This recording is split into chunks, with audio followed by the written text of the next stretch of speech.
কেউ যন্ত্রণা দিচ্ছে, চুপ হয়ে যান। অনেক ভালোবাসার পরও কেউ ঠকাচ্ছে, চুপ হয়ে যান। কেউ অপমান করছে, হাসি মুখে ফিরে আসুন। কেউ অবহেলা করছে, নিজেকে সম্মান করুন। কেউ কারণে অকারণে দুর্বলতা নিয়ে হাসি তামাশা করছে, স্থান ত্যাগ করুন।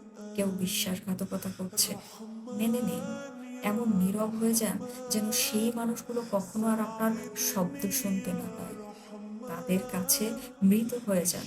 নিজেকে তাদের থেকে এতটা দূরে সরিয়ে নিন যেন তারা চাইলেও আর আপনার ছায়াও দেখতে না পায়। নিজের কাছে প্রমিস করুন, তাদের দিকে আর ফিরেও তাকাবেন না। শুধু এই প্রমিসটা রক্ষা করতে পারলেই জীবনে আর কোনোদিন কষ্ট পাবেন না। আমরা হারাবার ভয়ে শব্দ দিয়ে আমাদের অনুভূতি প্রকাশ করি, কিন্তু আপনি কি জানেন, যে মানুষ আপনাকে মানুষ বলে গণ্য করেনি, সে মানুষ আপনার অনুভূতির ভাষা কিভাবে বুঝবে? কথা দিয়ে, কান্না দিয়ে সিম্পেথি পাওয়া গেলেও ভালোবাসা, শ্রদ্ধা কিংবা মূল্যায়ন পাওয়া যায় না। তাই চুপ হয়ে যান। চুপ হয়ে যান তাদের কাছে যারা আপনার ভাষা বোঝার মতো ক্ষমতা রাখে না।